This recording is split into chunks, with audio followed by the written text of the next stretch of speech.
Hello guys, स्वागत है आप सभी का रेलो पब्लिक स्कूल की यूट्यूब चैनल में। तो कैसे हैं आप लोग? In this video we will introduce you to the new class 8 geography chapter minerals and power resources. और specially today we are going to read about types of minerals.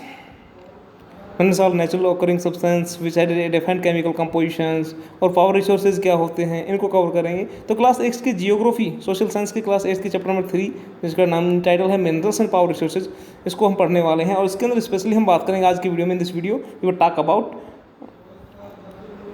Types of minerals. हम किसकी बात करेंगे? We are talk about types of minerals की। हम बात करेंगे खनिजों की जो प्रकार होते हैं उनको लेकर के हम जानेंगे कि हम इससे पहले हमारा चैप्टर जो है वो यही कहता है। हम बात करें तो देखें, इसके जो टाइटल है वो है मिनरल्स एंड पावर रिसोर्सेज। जो खनिज हैं, संसाधन हैं और शक्ति की जो रिसोर्स है, जो संसाधन है, उनकी बात की हमने। और आज हम जानेंगे कि जो टाइप्स ऑफ मिनरल्स हैं, खनिजों की जो प्रकार हैं, कहाँ कहाँ किस प्रकार के खनिज पाए जाते हैं, कौन से एरियाज में वो डिस्ट्रीब्यूटेड ईवन है या अनईवन है, तो इसको लेकर हम सारी बातें जानेंगे। देरी किए बगैर स्टूडेंट शुरुआत करते हैं। देखिए क्या कहते हैं खनिजों के प्रकार में हम देखते हैं। There are over 3,000 different minerals on the basis of composition. Minerals are classified namely as metallic and non-metallic minerals. देखो क्या कहता है। हम बात करें हमारी अर्थ के ऊपर, हमारी पृथ्वी के ऊपर हम देखें तो पृथ्वी पर 3,000 से अधिक कहीं ना कहीं, जो इससे भी कहीं ज़्यादा खनिज पाए जाते हैं, मिनरल्स पाए जाते हैं। और हम बात करते हैं देखो कंपोजिशन की बेसिस पर। तो कंपोजिशन की बेसिस पर खनिजों को मुख्यतः हम किस में डिवाइड कर सकते हैं? इसको हम मेटालिक और नॉन मेटालिक मिनरल्स में डिवाइड कर सकते हैं, जिसको हम बोले तो हिंदी के अंदर धात्विक और अधात्विक खनिजों में हम इनको एक तरीके से वर्गीकृत कर सकते हैं कंपोजिशन की बेसिस पे, संरचना के आधार पर। देखिए मिनरल्स, आपको जो पिक्चर है, फिग है 3.2, इसमें क्लासिफिकेशन ऑफ मिनरल्स शो किया गया है, खनिजों का वर्गीकरण किया गया है। तो देखिए खनिज जो मिनरल्स हैं, मेटालिक और नॉन मेटालिक। मेटालिक के अंदर भी देखिए इनको भी डिवाइड किया गया 2 ग्रुप्स के अंदर। एक तो हो गए फेरियस और एक हो गए नॉन फेरियस, लोह और अलोह, जो धातु इनके अंदर होती हैं उसके आधार पर बांटा गया। तो देखिए क्या कहता है, डू यू नो बॉक्स। देखिए सबसे पहले तो क्या कहता है कि आप जानते हैं बॉक्स में, देखो क्या दिखाया है, सेल क्या होती है, रॉक क्या होती है। A rock is an aggregate of one or more minerals but without defined composition of constituent of minerals. Rocks from which minerals are. देखो यहाँ पर क्या कहता है कि जो रॉक्स होती हैं, जिनको हम हिंदी में सेल बोलते हैं, चट्टान बोलते हैं, सेल खनिज अवयवों की जो एक तरह से जो अनिश्चित जो उनका कंपोजिशन होता है, या अनिश्चित जो संगठन वाले, या एक से अधिक खनिजों का एक क्या होता है, एक समूह होता है, ग्रुप होता है। और हम रॉक्स की बात करें जिनसे खनिजों का खनन किया जाता है, उन्हें हम क्या कह सकते हैं? उन्हें और कहते हैं अयस्क कहा जाता है। हालांकि हम देखें क्या कहता है, दैन 2800 से भी अधिक जो है खनिजों की पहचान की गई है, जिनमें से केवल लगभग जो 100 जो अयस्क हैं वही खनिज समझे जाते हैं। ओके सर, तो यहाँ पर बड़ा टिपिकल मैटर है इसको लेकर के। मेटालिक की बात करते हैं, सबसे पहले हम टाइप्स ऑफ मिनरल्स पे आ गए हैं। मिनरल की जो खनिजों की जो प्रकार उनको पढ़ेंगे, तो हम बात करेंगे सबसे पहले मेटालिक मिनरल्स की। मेटालिक मीन्स धात्विक, जिनके अंदर धातु का मिश्रण होता है, उनको बोला जाता है मेटालिक। और अधात्विक, जिनके अंदर धातु का मिश्रण नहीं होता है। ओके, धातु के अंदर भी फिर 2 तरह के, लोह और अलोह, जिनके अंदर लोह का मिश्रण होता है और जिनके अंदर लोह का मिश्रण नहीं होता है, इस तरीके उनको डिवाइड किया गया। तो metallic minerals contains metal in raw form. Metals are hard substances that conduct heat and electricity and have a characteristics luster or shine. Iron ore, bauxite, manganese और some examples। देखिए क्या कहता है कि जो धात्विक खनिज होंगे ना, धात्विक खनिजों में धातु कच्चे रूप में होती है, रॉ फॉर्म में होती है।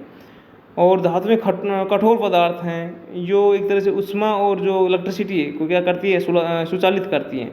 और जिनमें हम बात करें क्या, एक तरह से हम बोल सकते हैं कि लश्यर और शाइन जो है, धूतीय जो चमक है, इनकी विशेषता होती है। लोह जो अयस्क होंगे, ओर्स होंगे, लोह अयस्क, बॉक्साइट, मैग्नीज अयस्क, इनके कुछ उदाहरण एक तरह से एग्जाम्पल हैं। हम स्टूडेंट्स धात्विक खनिज जैसे लोह और अलोह को हो सकते हैं एक तरीके से। तो लोह खनिजों में क्या होता है, उनके अंदर जैसे लोह अयस्क, मैग्नीज, क्रोमाइट, इनमें लोहा पाया जाता है। और अलोह खनिजों में हम बात करें, नॉन मेटालिक के अंदर हम बात करें, नॉन फेरिस की हम बात करें, तो इनमें लोहा नहीं होता है। किंतु कुछ अन्य जो मेटल्स होते हैं, धातु जैसे सोना, चांदी, तांबा या सीसा हो सकते हैं, इनके अंदर मिश्रित हो सकते हैं। अब हम बात करते हैं किनकी, नॉन मेटालिक्स की, जिनको हम अधात्विक खनिजों की बात करते हैं। तो अधात्विक खनिजों में धातु जो होती है वो पाई नहीं जाती, धातुएं नहीं होती हैं। और इनमें हम बात करें मिनरल्स और कॉन्टेंट मेटल्स, इनमें जो होते हैं वो क्या होता है, लाइमस्टोन, माइका और जिप्सम। ये कुछ एग्जांपल्स हैं। लाइमस्टोन चूना पत्थर, माइका एब्रक और जिप्सम इन खनिजों के उदाहरण हैं। खनिज जो होते हैं, जैसे हम बात करें the minerals fuels like coal and petroleum are also non metallic minerals. और इसके अलावा जो खनिज हैं जैसे ईंधन, जैसे कोयला, पेट्रोलियम, ये भी क्या है, एक तरह से क्या है, नॉन मेटालिक है, अधात्विक खनिज हैं।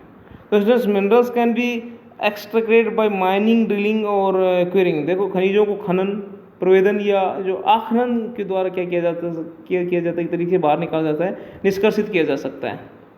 ओके, आप देखें, आपको दिखाया भी गया है जो फिग है 3.3, उसमें इस तरीके से खनिजों का जो निष्कर्षण है, एक्सट्रैक्शन ऑफ मिनरल्स कैसे होता है वो देखें। माइनिंग की जाती है खनन के थ्रू, ड्रिलिंग के थ्रू, ड्रिलिंग होल करके, प्रवेदन जिसको हिंदी में बोला जाता है, और क्वेरिंग आखनन के द्वारा। और माइनिंग में जो ओपन कास्ट माइनिंग होती है, जो खुली जो खदान होती है, और शाफ्ट माइनिंग क्या होती है, जो कुएँ की बात नीचे जिनको ज़मीन से खोद करके जिनको निकाला जाता है इस तरीके से।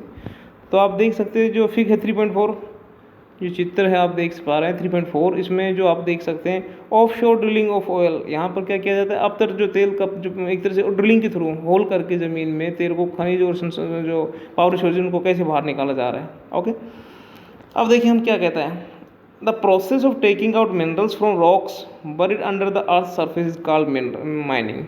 पृथ्वी की सतह के अंदर जो दबी हुई जो चट्टानें हैं, उनसे खनिजों को बाहर निकलने की जो प्रोसेस है स्टूडेंट्स, उसको खनन कहा जाता है।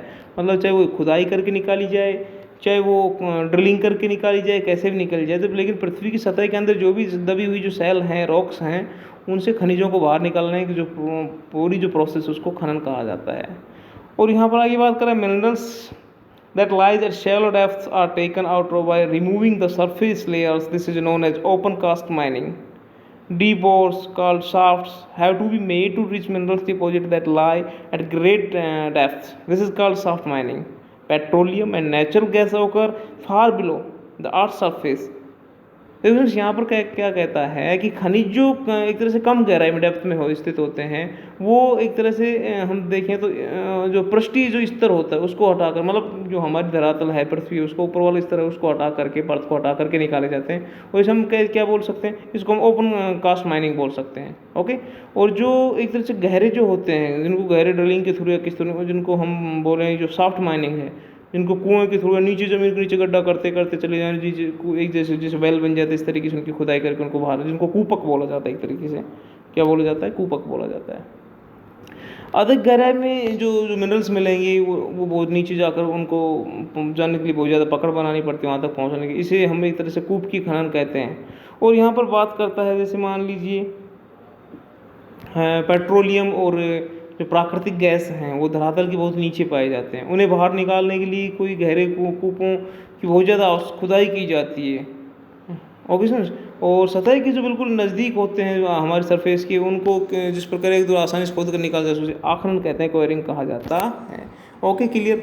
अब हम बात करेंगे डिस्ट्रीब्यूशन ऑफ मिनरल्स की। यहाँ पर खनिजों के वितरण की बात करेंगे, कौन कौन से एरियाज़ के अंदर जो मिनरल्स हैं वो डिफरेंट टाइप्स जो रॉक्स के बने होते हैं, और कहाँ जो ये फाउंड होते हैं, इग्नेस रॉक्स कहाँ पाई जाती है, मेटामॉर्फिक रॉक्स कहाँ पाई जाती है, सेडिमेंट्री रॉक्स कहाँ पर पाई जाती है, और जनरली जो मेटालिक मिनरल्स होते हैं वो कौन सी रॉक्स में पाए जाते हैं। तो ये सारी बातें करें, और उनका डिस्ट्रीब्यूशन कहाँ कहाँ होता है एशिया में। पहले हम बात करेंगे पूरे के पूरे हम कॉन्टिनेंट वाइज बात करेंगे, फिर कंट्री वाइज बात करेंगे, ईवन है अनईवन है, कहाँ ज़्यादा वितरण है, कहाँ कम फैलाव, कहाँ है ही नहीं, कहाँ बिल्कुल।